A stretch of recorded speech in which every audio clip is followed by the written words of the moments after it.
my first fight with him, he came to me. He had a partially torn Achilles, and so that was right before his Angulo fight back in Oklahoma City. And we had about 10-12 weeks to prepare with a partially torn Achilles. And so I did a full assessment. His balance was horrible. His foot intrinsic, so like his feet were all kind of pointing in different directions. The toes were all weird. His balance was horrible, core, everything. I guarantee you by the time I'm finished, I'm going to be one of the greatest fighters of all time. So today is a special day. We just got the Ring magazine, and guess who's on the cover? It's been a long time coming, man. I've been professional now 12 years. I've been boxing 25 years.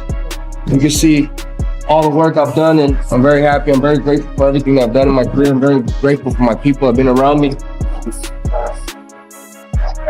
I think he is an all-time great already in here and in here. So now he just got to show it. I think he's been building the right building blocks. I think he already has one of the better resumes in boxing.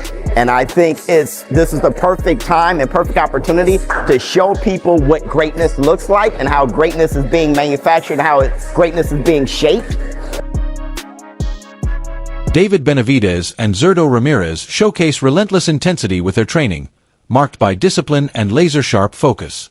Guided by coach Kem Aaron, Benavidez's morning routine builds not only strength and conditioning but also deep inner motivation, sharpening every aspect of his preparation for elite boxing competition. Each drill is executed with purpose, from explosive bag work to defensive drills that reinforce his ring intelligence. The atmosphere in the gym is one of controlled aggression, where every rep and every round pushes him closer to championship form. Benavidez's commitment to his craft is evident in the way he studies opponents and refines his combinations, ensuring that when he steps onto the big stage, he leaves nothing to chance. This relentless pursuit of excellence is what separates him from the rest. 64 days to go. 10 more seconds. It's always you against yourself, baby. It's the morning session, the 6 a.m. session. So this morning we did our run, and I'm starting the sprints.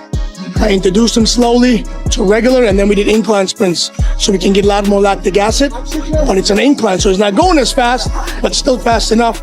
Like see that second wind? Remember I told you? It's there. I got it up, but we got to continue that. You brought the pressure, I got to continue it. So it's important to have that wavelength and have that program set for that.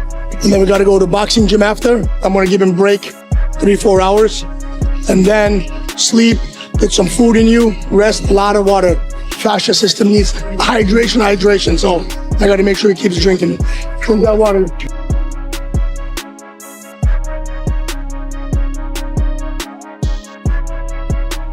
Benavidez proudly owns his personal gym, a space where he trains with unmatched focus and intensity.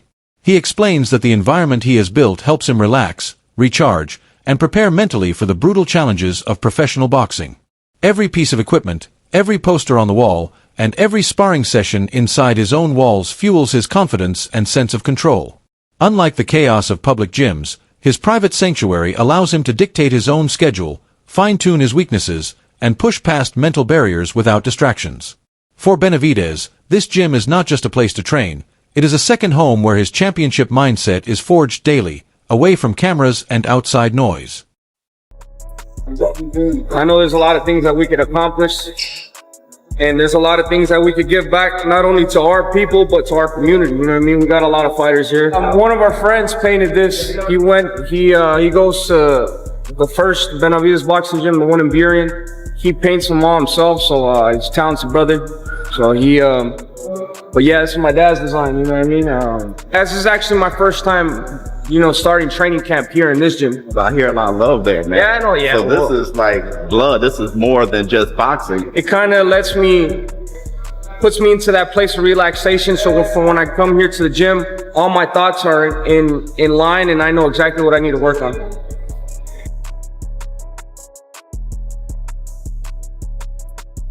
Jose Benavidez admits that every time his younger brother David steps into the ring, he feels worried, not for David, but for the opponent. Having grown up alongside him and sparred countless rounds, Jose knows firsthand the destructive power David brings with every single punch. He describes watching David's combinations land like sledgehammers, breaking down even the toughest fighters with vicious body shots and pinpoint accuracy. Jose has seen the sacrifice, the pain, and the relentless drive behind the scenes, which is why he understands that few men are truly prepared for what awaits them. His concern is genuine. He fears that David's power might permanently change an opponent's career, such as the raw force he possesses. Steps in the ring, I'm very concerned for the opponents, the sparring partners, but at the end of the day, we have to do it, these guys are taking a lot of punishment. David Benavidez explains that his family is the driving force behind his motivation, inspiring him daily to give his absolute best inside and outside the ring. Their sacrifices, belief, and unwavering support remind him why he started boxing in the first place. For Benavidez, boxing remains his lifelong passion and ultimate purpose, not just a job or a path to fame, but a calling that defines who he is. He wakes up each morning thinking about providing for his loved ones and making them proud.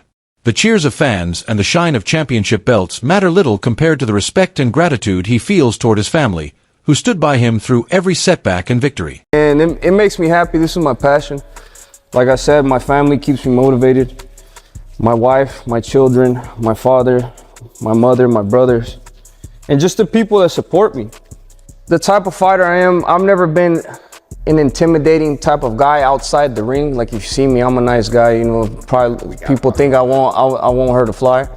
But when I get into the ring, it's a completely different story. And it's been like that since I've been a little kid. Since I was 14 years old, people would always look at me, laughing at me. When I was in the gym before a sparring session, I was like, we're gonna beat this little fat kid's he's nothing. I'd get in the ring, a monster comes out. It's been like that since I was a little kid. I feel like boxing is like the best representation of life. You gotta fight for what you believe, and you gotta go all in or not at all. Because if you don't go all in, you're not gonna manifest your... Mike Holston praises David Benavidez's relentless work ethic, publicly acknowledging his greatness and explaining how David's dedication inspires him personally. Watching Benavidez train pushes Holston to push harder, stay disciplined, and strive for excellence in his own life, whether in fitness, business, or personal growth. He notes that Benavidez never takes shortcuts, never complains about difficult drills, and always demands more from himself than anyone else expects. That level of commitment is rare, even among elite athletes, and it commands respect from everyone who witnesses it.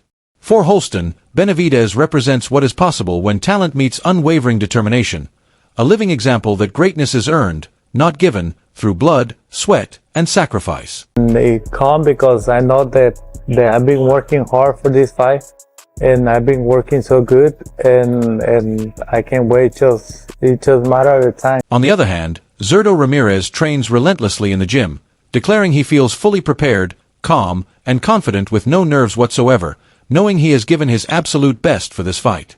Every early morning run, every grueling sparring session, and every strategic adjustment has been executed to perfection. Watching you in the gym, you're very inspiring. Seeing you work hard every day, I love it. I'm just doing it for cardio, but I see a warrior like yourself, and I'm like, man, this dude's no joke, man. Keep up the great work. God bless you and your family, man. Knock everybody out. Get the belts, get the money, and get out. Moreover, Zurdo expresses genuine excitement, saying he cannot wait to step into the ring with David Benavidez. He is eager to showcase his preparation, determination, and readiness for the upcoming clash, viewing this not as a burden but as the opportunity he has dreamed of his entire career. Ramirez believes that his hard work will shine through when the lights are brightest, and he welcomes the challenge with open arms and a fearless heart. Almost 5 years ago, my first fight with him, he came to me. He had a partially torn Achilles, and so that was right before his Angulo fight back in Oklahoma City. And we had about 10, 12 weeks to prepare with a partially torn Achilles. And so I did a full assessment. His balance was horrible. His foot intrinsic, so like his feet were all kind of pointing in different directions. The toes were all weird. His balance was horrible. Core, everything. He was very weak, but as I got to know him, I saw that the intangibles that he had was his willpower, his ethics, his work ethics and everything was just on a whole nother level. But for him to get to that world champion level already with what he was working with was, amazing. An unnamed trainer or analyst praises Zurdo Ramirez's extraordinary willpower and work ethic, describing them as unmatched in the current boxing landscape. He highlights how Zurdo's discipline and dedication set him apart from others in the sport, noting that Ramirez often stays long after practice ends, studying footage and drilling subtle movements until they become instinct. Unlike fighters who rely solely on natural talent, Zurdo builds his success on a foundation of relentless self-improvement. He holds himself accountable for every mistake and celebrates every small victory in training. This mindset, the analyst argues, is what makes Ramirez dangerous. He cannot be outworked, and he refuses to be outthought, even against the most gifted opponents. We'll see the WBA, WBO Cruiserweight World Champion Zurdo Ramirez against El Monstruo David Benavidez, moving up to the Cruiserweight division. A fight that's been brewing for years. They've known each other for...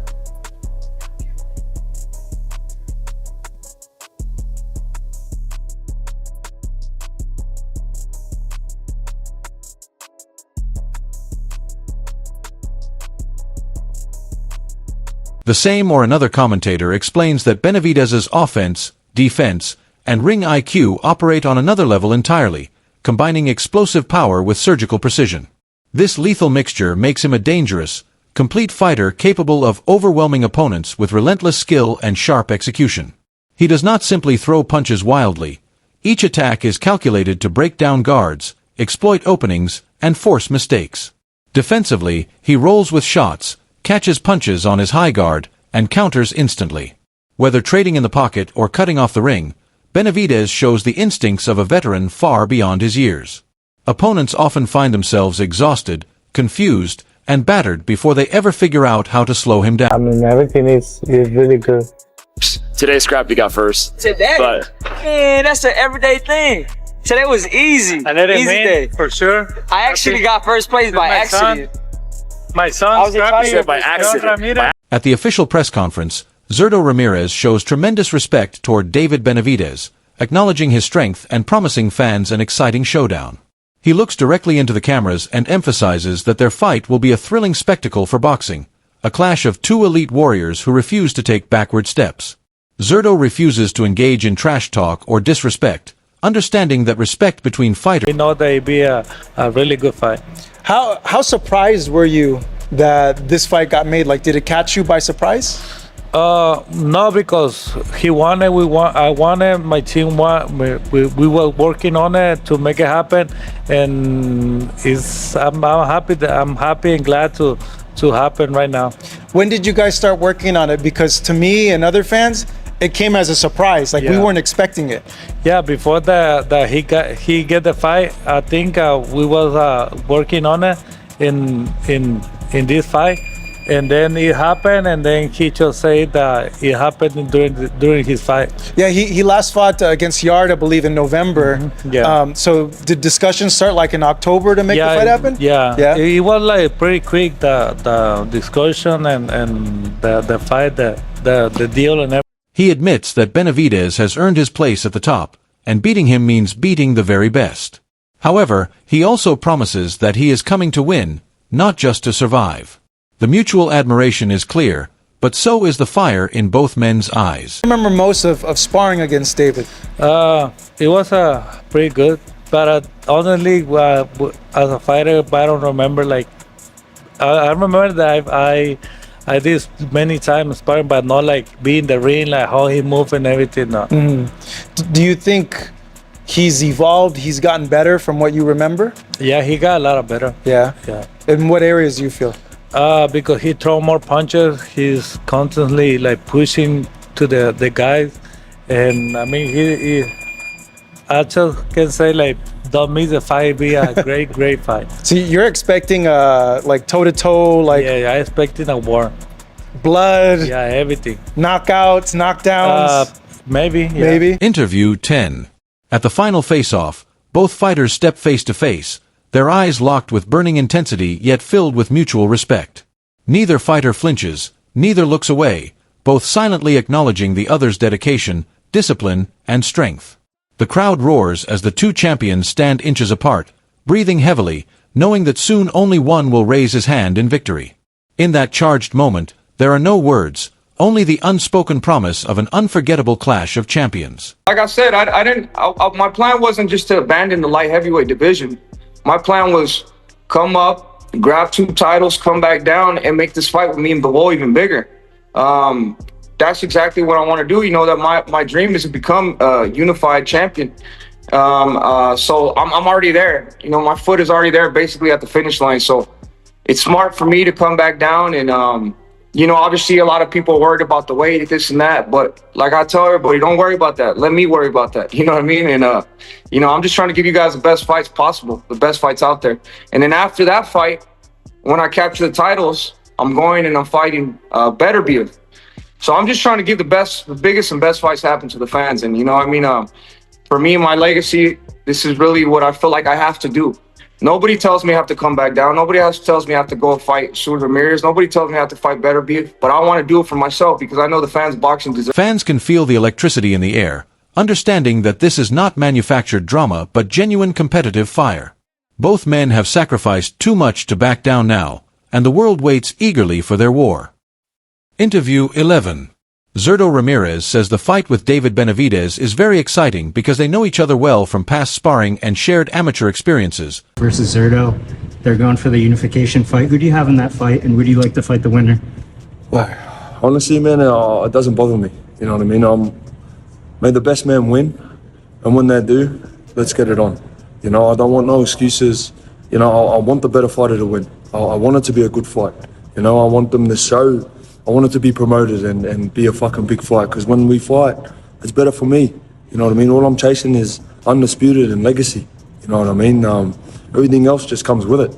But I've always said the same thing. I've never taken my eye off the goal. Allowing them to expect a truly great matchup. He was not surprised the fight got made, explaining that both fighters and their teams were already working behind the scenes to finalize terms. Discussion started quickly after Benavidez's last fight, and everything came together smoothly, as if the boxing gods wanted this matchup to happen. Zurdo notes that neither side avoided the other. Instead, both pushed for the fight because they believe in testing themselves against the best. That mutual desire for greatness, he says, is what will make fight night unforgettable for everyone watching. Is most outstanding about him, that is the most elite attribute that he has for me, is his defensive variety. Whether it's the high guard, whether it's a bit of head movement, or he moves his feet. I think that David Benavidez has just about everything to be that come forward pressure counter puncher that he is today. So what is this matchup between these two guys? How do I think this is going to look? What are the key routes to victory for either man? What do I think that style will look like, generally speaking? You guys know that I like to study hard, and I like to also get to the crux of what a fight is all about, and that's what I'm going to try to position here for you, what I think this all comes down to, because there's a lot of small details we can analyze, but this, if you want to just understand it on a high level, this is what it's all about. Now for me, Zurdo Ramirez, he's someone who is often mischaracterized in the media as a fighter. You see, I think because he's Mexican and because earlier on in his career, you know, he was the much bigger man most of the time, massively weight bullying other guys in the divisions that he was